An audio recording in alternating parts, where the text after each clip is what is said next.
This video is on when and why, or mostly when, to incorporate rotation into your patient's exercise program. And I'm a big believer in training rotation for sure. We all should be, right? It's part of life, it's part of 3D movement, and rotation is really, really important. Even if the patient has pretty good rotation from a range of motion perspective, I think that I've seen that a lot. But when they start to load and move, they can't control it. They may have a lot of movement, but they really can't control it. And patients who have very, very stiff into rotation generally have some gripping strategy that you need to release. Well, however you do that, dynamic, active, breath work, you need to do that before you train, obviously, right? Because if you don't just give patients exercises into rotation without, down training their old strategy, it's going to be a waste of their time. And part of down training that strategy may be doing some soft tissue work and releasing some of those muscles that are gripping and preventing them from rotation. But once that is done, you can start to incorporate, start to train rotation. So what I always think about the region of the body, right? Obviously our head rotates, our thorax, our hips, our feet.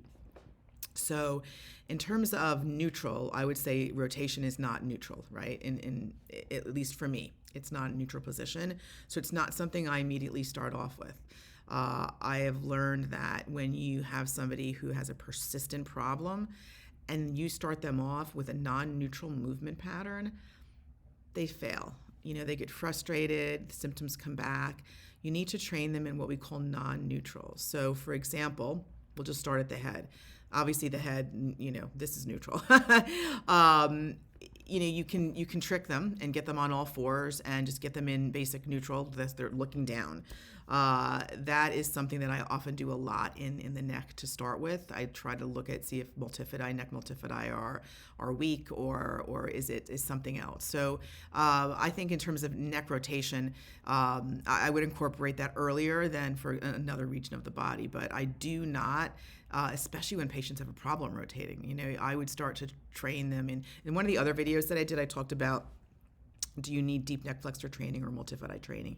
So, or neither, right? So I do a lot of on your hands and knees with the neck in neutral to start with. Okay, so you start in neutral, and then I'll speak about with the thorax, right? I have a patient. This is a while ago, but he's actually in my book, and he had Peroneus Brevis Tendinopathy on the bottom of his left foot. And his foot was treated multiple times. He went to a podiatrist. He had orthotics. He could walk fairly okay. It just depends on the shoes. He just couldn't really run. So when I saw him, I watched him run, and he had so much left rotation.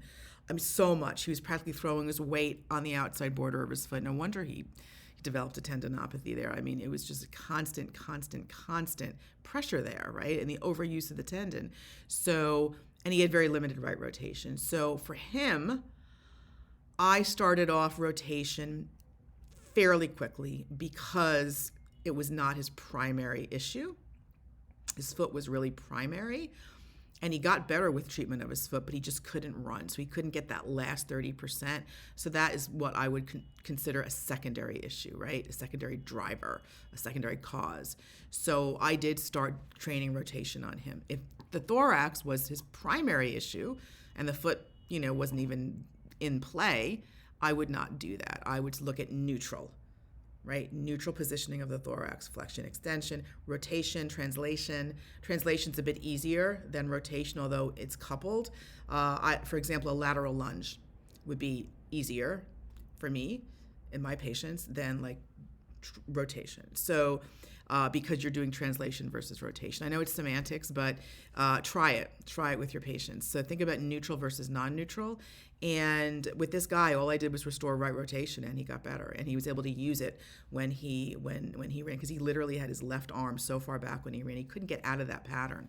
So once again, it's about thinking about down training their dominant movement pattern. And sometimes that's a dominant pattern, and that's okay. But for him, it didn't serve him when he ran.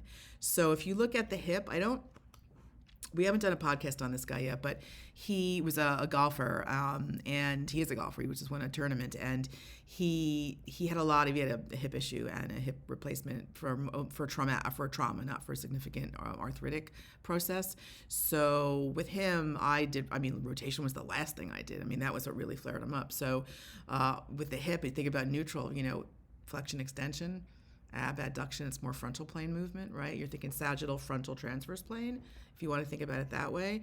I did a lot of, his hip was not his driver, but it was like tertiary, so I did have to treat that, but I honestly just did sagittal plane movement to start with him because he's post-op, and he also didn't tolerate rotation great in his hip. So his main issue was his foot, which is going to bring me to the next region of the body that has rotation. So heel raises, squats, it's pretty sagittally plane, right, with the foot. Heel raise, you go into that fold, you go into the fan when you go into a squat, that's sort of sagittal. Inversion, eversion, those lateral lunges, for example, those are hard for the foot to do. So that is something I wouldn't start a foot off with at all. I would, once again, plantar flexion, dorsiflexion. You can have them do, heel raises, squats. Those are pretty straightforward and fairly easy.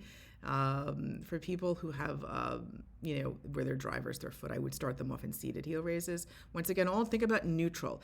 Then I would start progressing into rotation, lateral lunges, right? That's a good way to incorporate that triplanar movement, right? Especially in the foot.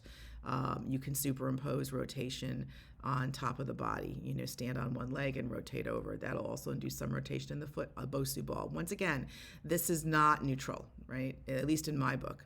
And then what I'll do sometimes to progress that, I'll have them do like a lateral lunge on a Bosu ball. So that's rotation. So the point is you start from neutral, you go into non-neutral, and use your clinical reasoning process, right? If somebody doesn't tolerate rotation, or their goal is rotation, they play golf, like this guy played golf, he had to rotate.